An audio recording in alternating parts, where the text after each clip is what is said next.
Karena memang sudah tadi menjadi rahasia umum mengapa jangan mau jadi dosen. Gaji dosen tuh bahkan di universitas tertentu lebih rendah daripada gaji guru. Curhat itu nyata. Pendidikan tinggi, gelar-gelar itu very important. Ya ini kan karena penting dalam konteks kita yang belum maju. Nah itu dia. Jadi gelar itu sesuatu yang mencengangkan atau mengagumkan. Padahal banyak orang bergelar tapi tidak juga bisa maksimal dengan gelar itu. Kan itu kampus sesungguhnya sudah melakukan hal-hal yang untuk menghentikan itu. Bukan dibiarkan oleh kampus, tetapi kita kan tidak bisa mengontrol. Betul. Nah, kan begitu? Iya, betul. Jadi karena dalam tanda kutip tadi memaksakan diri, ya mungkin capacity belum cukup. Akhirnya terjadilah hal-hal yang diinginkan tadi ya. Yang diinginkan seperti itu. Tapi, mau cara instan pula lagi ya. Nah, tapi itu memang semana kita bilang ya, tersembunyi. Agak ngajak dalami kayaknya Prof ini sama kita kayaknya. Tersembunyi barang nih. Tapi ada. Itu dia ya.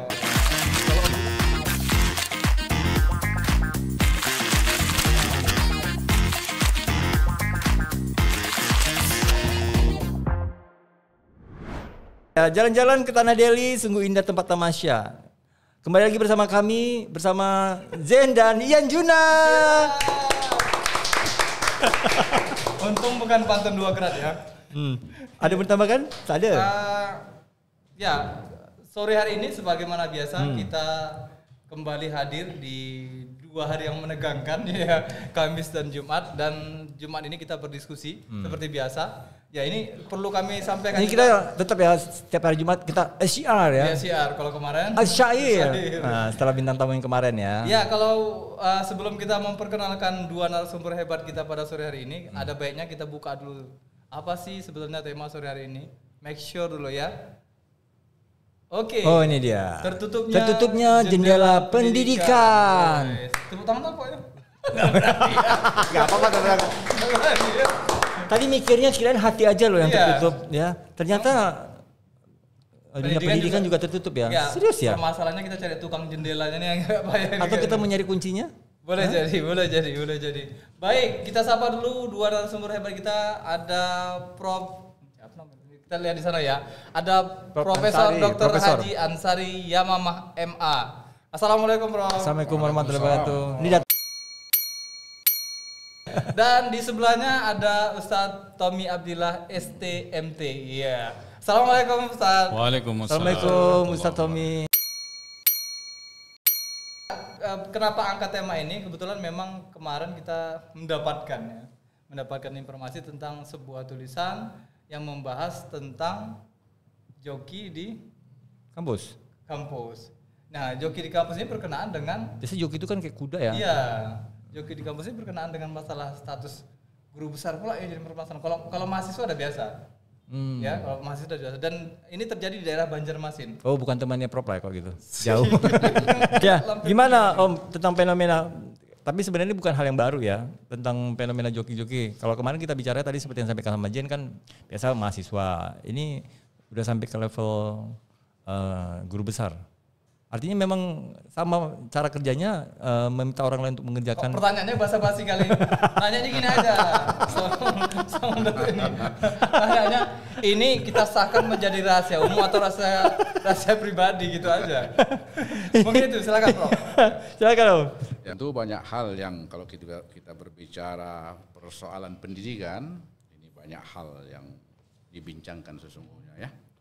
Baik dari mulai materi pendidikan, sistem pendidikan, input, output, dan sampailah kepada tadi yang disebut apa tadi itu terkait dengan joki ya. Joki betul. Jokian.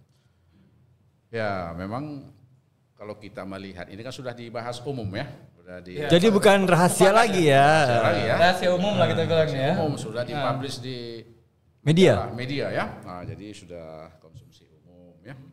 Jadi memang ini persoalannya akibat daripada beratnya tuntutan daripada kesanggupan orang-orang yang katakanlah mau menjadi guru besar misalnya kan. Jadi persyaratan itu kan cukup berat. Nah, apalagi sekarang ini dunia pendidikan, kalau kita sebut itu sudah terjadi semacam kapitalisasi, ya. Keren bahasanya nih, baru dengar. Itu dia. Betul, baru dengar, baru dengar. Terjadi kapitalisasi dunia pendidikan. Nah, oleh karena itu, kalau kita masuk khusus kepada untuk menjadi guru besar, misalnya yang disebut tadi, ya memang itu tadi persyaratan yang cukup berat. Tetapi keinginan untuk menjadi guru besar itu kan cukup besar, ya. Ya mungkin dari berbagai Prof, hal. itu jujur sebetulnya keinginan atau memang adanya dorongan dari pihak kampus agar itu harus achieve gitu loh? Ya memang kampus itu senantiasa mendorong, ya. Karena memang mendorong untuk melahirkan membutuhkan soalnya guru besar, karena kampus itu perlu guru besar, ya. Kalau di kampus-kampus Eropa misalnya itu guru besar itu duduk sebagai kepala prodi, ya. Jadi kaprodi itu ya memang guru besar, sebab di prodi itulah apa namanya itu ikon daripada fakulti itu. Kayaknya jadi nilai prestis juga kali ini ya dari sebuah kampus ya. Ya tentu. Jadi semakin banyak profesor tentu kampus itu semakin akreditasinya semakin naik, toh. Unggul internasional, ya. Gitu, ya. Oleh karena itu banyak dorongan, keinginan dan lain-lain. Ya juga mungkin di samping apa namanya itu tuntutan apa namanya itu profesi, juga mungkin semacam ada ya social dignity di situ kan. Jadi semua orang yang namanya dosen pasti berkeinginan untuk menjadi guru besar. Itu nih kan. Tentu ya tidak semua orang punya kapasiti. Kadang-kadang karena dituntut begitu kuat, jadi apa namanya itu semua orang untuk berebut terbuka. Apalagi sistem merdeka hari ini kan, pendidikan merdeka, orang berebut untuk. Kalau di kampus mereka belajar kampus merdeka. Ya. Jadi karena dalam tanda kutip tadi memaksakan diri, ya mungkin capacity belum cukup. Akhirnya terjadilah hal-hal yang diinginkan tadi ya. Yang diinginkan seperti itu. Tapi, mau cara instan pula lagi ya. Nah, tapi itu memang semana kita bilang ya, tersembunyi. Agak ngajak dalam ya kayaknya Prof ini sama kita kayaknya. tersembunyi barang nih. Tapi ada, itu dia ya. Kalau Om dulu berapa lama sampai hanya jadi guru besar? Aduh, saya malu saya mengatakannya 6 tahun proses saya itu. Itu lama, betul-betul 6 tahun itu. 6 tahun. Sebenarnya berapa tahun waktu yang dibutuhkan untuk akhirnya dari dokter ke? Ya memang sebenarnya maksud saya 6 tahun itu memproses untuk mendapatkan guru besar itu saja 6 tahun. 6 tahun ya. Jadi mungkin sekarang orang lebih cepat ya. Mungkin prosesnya itu mungkin setahun, mungkin 2 tahun. Jadi pertanyaan gini, mungkin cepat karena joki ini. Ya kita tidak tahu ya. Profesor udah ngasih kisi-kisi ya, sahabat Nurgeser. Tuh ya, jadi harus butuh waktu dan butuh proses ya. Indikasi. Pokoknya gini, segala satu insan-insan sekarang kan banyak insan-insan ini kan, agak-agak curiga-curiga ini. Indikasinya itu aja, kalau seandainya instan tadi udah dikasih tanda-tanda sama Prof ini kan, jelas ya. Hati-hati loh, banyak media loh. Ya kan, banyak media-media yang menyoroti segala sesuatu yang saat ini instan ya. Menjadi pejabat instan, menjadi kepala daerah instan gitu kan. Walaupun bicara quality nanti dulu. Tapi itu karena tuntutan ya. Ya salah satu adalah tuntutan ya, tuntutan profesi. Apakah memang itu akhirnya menunjukkan kita nyebutnya apa sih ya, buruknya udah keluar juga kata-katanya. Buruknya pendidikan di Indonesia ini sendiri kan atau bagaimana? Tapi sulit nih membahasnya terlalu jauh ke arah sana. Mungkin gini. Namanya juga orang akademisi jadi. Sederhananya begini. Kalau tadi dari personal si oknumnya tahu bahwa itu adalah sesuatu servis tambahan untuk mempercepat. Yang menjadi pertanyaan kita sebetulnya lembaga penyelenggaranya itu sadar nggak sih secara umum bahwa itu memang ada gitu loh. Artinya ngapain juga heboh gitu kalau seandainya memang udah tahu sama tahu. Jadi orang ketiganya siapa di sini gitu loh. Nah, itulah dia rahasia itu ya. Kita tidak tahu siapa orang ketiga, tetapi berdasarkan media yang ada itu kan sudah terjadi. Sudah terjadi. Apa namanya itu? Ya susah untuk menguak. Susah untuk menguak ya. Susah untuk menguak, tetapi fakta itu memang ada. Tetapi tidak semua juga ya. Iyalah. Tidak semua ya. Tidak semua. Ya, tidak kalau judul lagu tidak semua laki-laki. Jadi artinya tetap ada yang benar-benar lah. Iya. Jadi ini bisa dikategorikan praktek 86 ya. Ya memang kalau kita lihat perguruan pendidikan, perguruan tinggi misalnya kan hal-hal yang perlu orang ketiga itu kan memang sudah jamak ya. Inilah rusaknya pendidikan tadi. Kenapa demikian? Sebab apa namanya itu, kita masuk dunia pendidikan ini kan kadang-kadang banyak juga yang rekom misalnya, kan begitu nih ya. Padahal kan sesungguhnya tidak semua orang bisa masuk perguruan tinggi. Perguruan tinggi ini kan berbicara akademik, berbicara tentang apa namanya itu kognitif ya. Penguatan, pendalaman, pengembangan aspek kognitif. Nah, mungkin ada orang itu kan lebih pada praktik. Gitu? Nah, oleh karena itu tidak semua sesungguhnya orang itu bisa melanjutkan dunia pendidikan sampai sarjana kah atau master kah atau doktor kah. Nah, oleh karena itu ada baiknya itu diberi semacam jalur ya. Artinya orang-orang yang ataupun alumni daripada SLTA misalnya yang tidak punya kemampuan kognitif yang cukup, maka dia lebih baik disalurkan pada vokasi-vokasi ya. Vokasi. Kan begitu nih. Betul. Nah, hari ini di Indonesia kan orang semua menyerbu masuk perguruan tinggi. Betul. Ya, tentulah ibarat apa ini? Ibarat bunga mangga. Iya. Kan banyak tuh waktu kecil. Setelah jadi buah mangga kan paling tinggal 3, 4, 5, yang lain berguguran. Kan begitu? Nah, tentulah orang sudah berjuang panjang daripada gugur, nah, tentulah melakukan hal-hal yang apa tadi orang ketiga itu. Itulah dia yang tidak bisa dihindarkan hari ini. Hari gini gitu itu ya. Persoalan.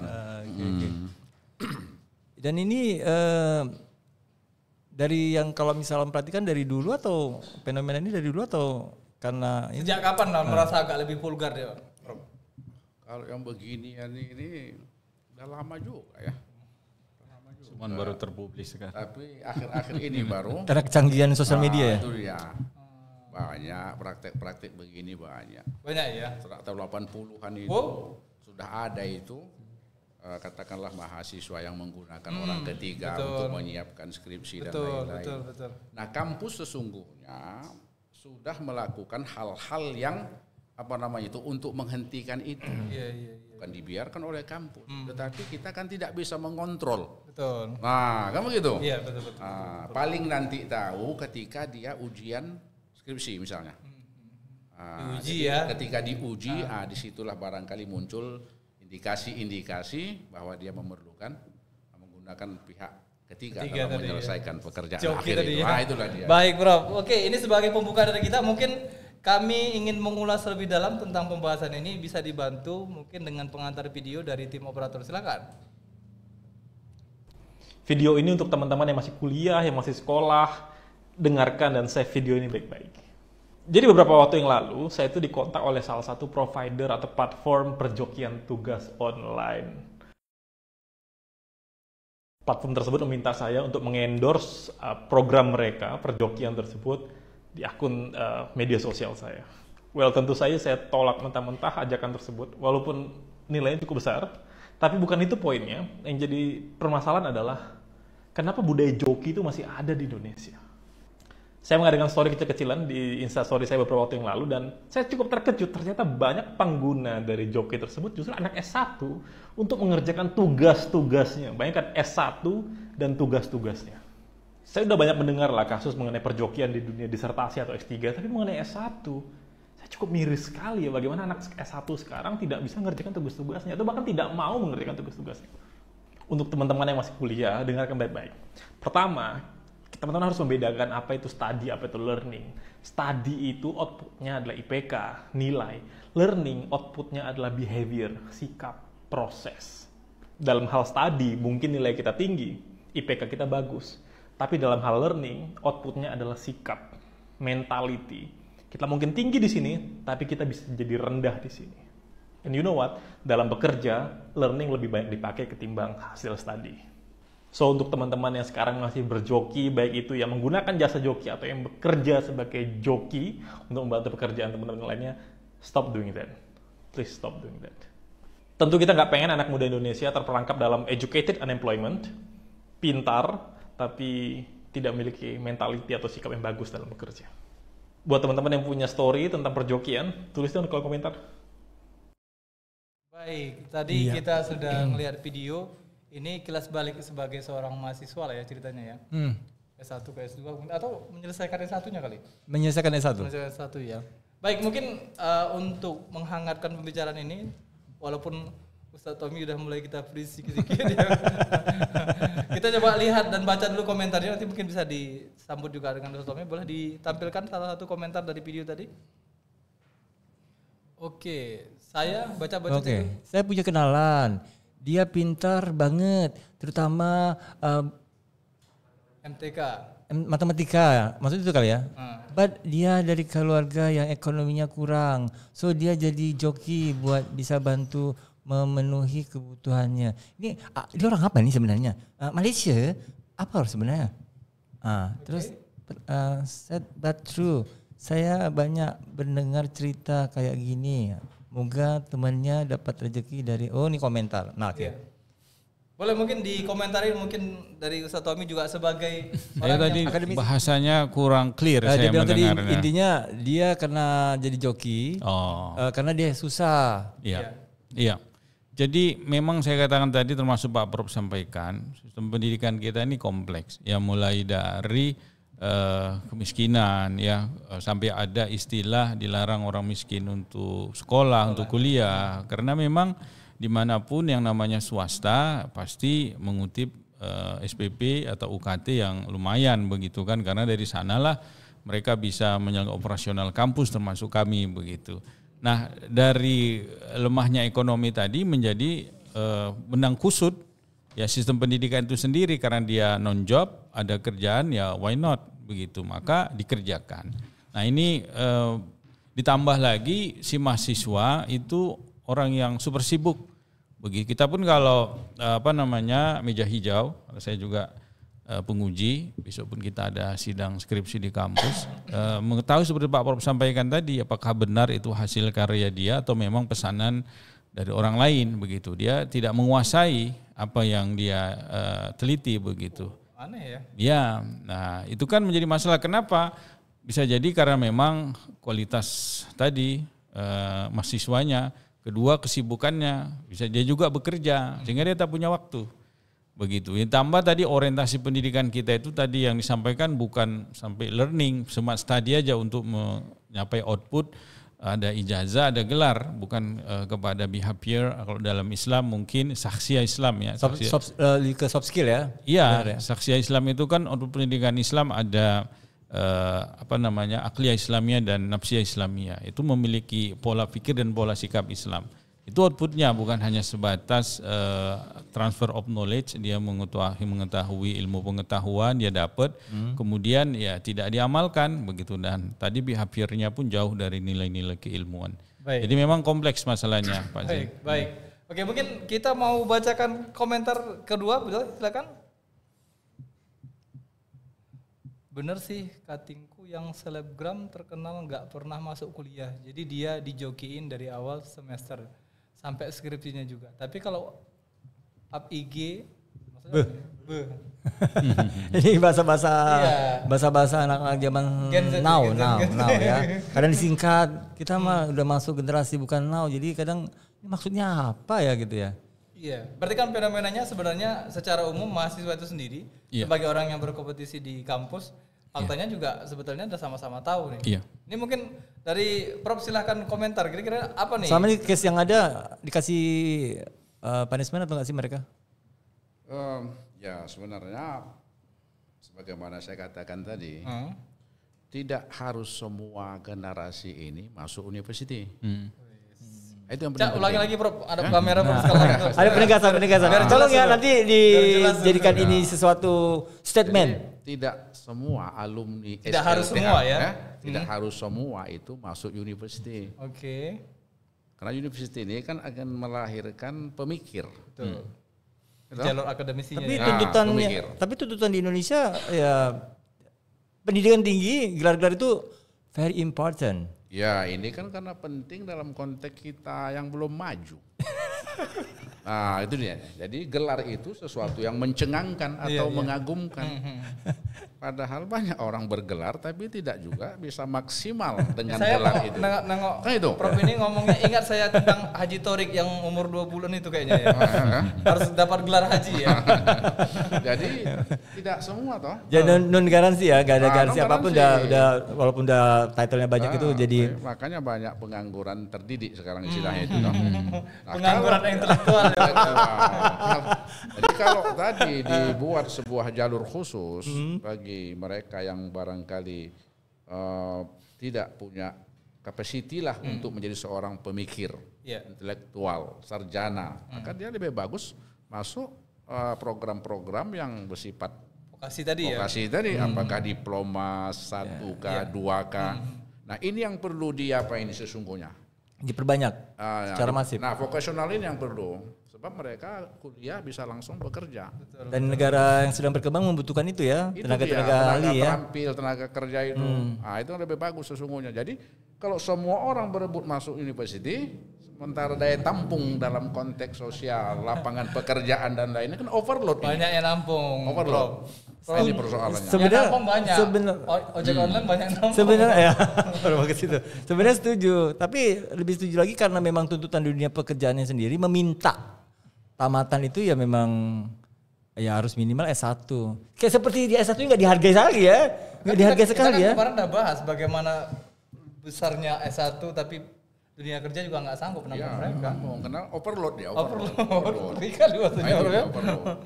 Nah, satu lagi yang menjadi masalah, sebenarnya kuliah di katakanlah mengambil S2, S3, itu, ini sesungguhnya lebih fokus kalau bagi mereka yang terjun dalam dunia akademik. Paham. Itu. Oke. Awak paham. Dalam praktek di tengah-tengah sosial, masyarakat dan pekerjaan, itu kalau dia memang S1 sudah cukup. Atau diploma sudah cukup. Karena dia akan bekerja dengan pekerjaan rutin. Iya. Gitu. Apalagi misalnya pejabat pemerintah. Sekarang ini kan berebut untuk masuk apa namanya itu? Ya kan penyesuaian itu Om. Nah. Kalau di S2 penyesuaian dengan Yang masalah ini adalah posisi tadi tingkatan. dalam tanda kutip memaksakan diri Iya, harus ambil program doktor, sedangkan mereka sibuk, gitu. Oke. Jadi kena kesibukan tadi, itu tadi kata Ustadz tadi banyak hal-hal terjadi. Lagian S3 gelar doktor bagi seorang bupati misalnya, atau sebagai seorang kadis misalnya, itu sesungguhnya tidak banyak berpengaruh. Mungkin hanya sebatas mungkin ya geng sosial apa namanya itu, Iya. sosial status dan Iya, lain-lain. Begitu ya. Jadi ini persoalan. Akhirnya orang semua masuk S3, masuk S2, S3 terus. Jadi quality tidak diperhatikan. Nah, seharusnya quality itu diutamakan. Baik. Disesuaikan dengan kebutuhan tadi. Jadi kalau you tak mau jadi akademik, you tidak perlu S2, you langsung bekerja, masuk diploma, nanti ambil program-program spesial misalnya. Iya. Untuk meningkatkan keterampilan dan skill ya. Iya. Skill. Mungkin gini Prof, kalau dia seandainya dia nyalon jadi bupati atau jadi wali kota, ketika dia pasang gelarnya itu di bawahnya dibuat lagi agak lain ini katanya. Nah. Mungkin itu. Nah, itu dia, Mungkin itu itu. dia. Ya, baik. Kita Kok tiba-tiba ini AC-nya kok kayak terasa panas ya? baik. Sebelum kita masuk ke sesi berikutnya, mungkin kita mau sapa dulu sahabat podcaster yang di luar sana. Mana tahu ada yang mau menyaksikan. Kita mau lihat dulu komentar di Facebook, mungkin boleh ditampilkan. Coretan indah. Kapan pula ada coretan indah? Apakah ada pertanyaan tuh? Apakah fenomena ini tepat dengan peribahasa guru kuncing berdiri, murid kencing berlari? Ya, silakan mungkin dari Siapa menanggapi? komentar. Jadi sebenarnya kalau saya melihat persoalan yang mendasar terkait pendidikan di Indonesia ini kan kita bicara ujungnya ini ya, Iya. hilir ya, hilir. Iya hilir ujung. Betul. Pangkal hulu. Bagaimana lahirnya, katakanlah tadi alumni ataupun sarjana atau apapun namanya. Nah persoalan yang mendasar untuk Indonesia ini sesungguhnya di awal, di pangkal. Nah di pangkal ini, bukan di ujung. kalau di ujung ini tidak akan berhenti nanti yang Iya. beginian ini. Kalau di pangkalnya Kalau di nggak pangkalnya sini tidak tidak diselesaikan. ya. Di pangkal ini di hulu harus diberesin dulu nih, di hulu dan di hilir kan? Iya, Betul. iya, iya. Berarti pertanyaan tadi sebetulnya efek-efek yang nampak aja ya Prof ya. Ya itulah dia itu. Yang gunung es tadi Ya, juga. ya. Yang gunung es, yang Iya, gunung es tadi gunung es juga. tadi juga. Dan nomor 2 ya, Ustadz ya. Iya. Dari Nah, mungkin setelah sedikit saya tambahkan juga. Ini berbasis fakta di lapangan ya. Ini seperti simbiosis mutualisme juga. Si mahasiswa butuh pertolongan, si dosen pun butuh daripada job tambahan. Nah ini jadi pertanyaan juga, keluar kata-kata dosen ya, berarti pihak ketiga itu dosen atau gimana sih? Betul, karena memang sempat kemarin ada tagar trending topik kan, jangan mau jadi dosen. Mengapa? Oke. Karena memang sudah tadi menjadi rahasia umum, mengapa jangan mau jadi dosen. Gaji dosen tuh bahkan di universitas tertentu lebih rendah daripada gaji guru. Oh, Oh curhat nih. itu Nah jadi Operator kita. untuk mendapatkan gelar magister saja, maunya dia butuh uang berapa yang harus dihabiskan, belum lagi kalau dia nyambung nanti ke doktoral begitu. Sementara income yang dapat dari kampus, andai dia dosen biasa saja belum sertifikasi dosen ya hanya sebatas untuk makan pun tidak cukup begitu. Ini fakta di lapangan begitu. Sehingga ada istilahnya guru nyambi, dosen nyambi, ya sudah rahasia umum. Nyambi yang tadi Gojek, ada yang nyambi ada job tambahan ya mau nggak mau dia terima ya ngerjain skripsi mahasiswanya begitu. Karena memang ngerjain jurnal orang, ngerjain itu udah rahasia umum begitu. Udah tahu kalau sama tahu. enggak, Gitu. kalau sama Ustadz Tommy rada unik juga ya. Ini kayak Ustadz nyambi jadi dosen. Ustadz nyambi jadi dosen. Atau perlu sebut angka kali ya? Perlu sebut angka kayaknya ini. Itu rahasia dapur ya. Tapi itu benar terjadi. Ya, tapi mau bagaimana tuntutannya seperti itu. Kalau mau ngajar di kampus ya harus S2. Kalau misalnya mau lebih lagi harus S3. Apalagi nanti ke depan ada wacana semua dosen harus S3. Iya. Masya Allah. Itu Benar kan, Om? bisa jadi. Standarnya. Makanya tadi saya katakan sesungguhnya harus di hulu ini dirubah. Kalau di hulu ini sudah ada mulai spesialisasi berdasarkan skill dan kesanggupan kapasiti seseorang. Jadi orang memilih lembaga pendidikan, memilih university itu berdasarkan dia punya kemampuan dan kapasiti. Jadi dia sudah bisa tentukan arah. Oh, saya tidak bisa jadi dosen, saya harus bisa jadi praktisi. Kamu gitu ini. Nah, kalau tidak nanti, itulah saya bilang tadi. Jadi orang menjadi guru fenomena hari ini, ya mungkin karena tidak ada pekerjaan yang lain yang pas untuk dia. Akhirnya jadi guru saja lah ya. Jadi guru. Akhirnya jadi dosen aja lah gitu ya. Jadi dosen saja, jadi guru saja. Nah, kenapa? Karena memang dari awal sesungguhnya studi tadi itu atau untuk keperguruan tinggi tadi itu dia tidak punya sesuatu yang cukup untuk kesanan. Tamat tidak ada pekerjaan, dia menjadi guru. Wah, bahaya juga itu ya untuk para lulusan ya kalau begitu ya. Tentu berbahaya. Itu Itulah gimana tadi itu. menyelamatkan negara dan bangsa ini untuk ke depannya ya. Profesionalitas seorang guru dan dosen itu ya tidak cukup sebagaimana diperlukan oleh anak-anak ataupun pemerintah. Kenapa? Karena itulah nyambi namanya. Iya, nyambi. Tidak ada pilihan lain. Istilahnya itu nowhere to run. Gitu kira-kira. Ke judul film itu. Tidak ada pilihan lain untuk Nowhere to hide menjalani ya. kehidupan. Nowhere to run. Tidak ada jalan lain untuk menjalani kehidupan. So dia pilih. Jadi kalau seorang dosen, guru tidak punya skill dan tidak punya keinginan batin menjadi pendidik, ya kita akan tahulah hasilnya seperti apa. Itu dia. Tetapi kalau memang dia sudah dari awal diarahkan sebagai pendidik, disitulah orang mendidik dengan hati, bukan mendidik berdasarkan income ya. Itu dia itu. Itu dia. Wah, makin udara di ruangan ini makin juga kan ini masalah. Yang jadi pertanyaannya gini, kan nggak jarang kita jumpai ada katanya telepon mau jumpai dosen gitu. Nggak bisa hari ini, pindah lagi mau jumpai dosen. Minta mau dicek Tanda dulu gitu, tangan. tanda tangan segala macam. Ini kan seolah-olah kayaknya natural, artinya proses bagaimana perjuangan seorang mahasiswa untuk mendapatkan nilai, mendapatkan bimbingan dari seorang dosen terkait dengan skripsinya dan lain sebagainya. Apakah memang ini justru menjadi satu alasan gitu bahwa lahan basahnya itu justru dengan case yang seperti itu, Ustaz mungkin? Iya,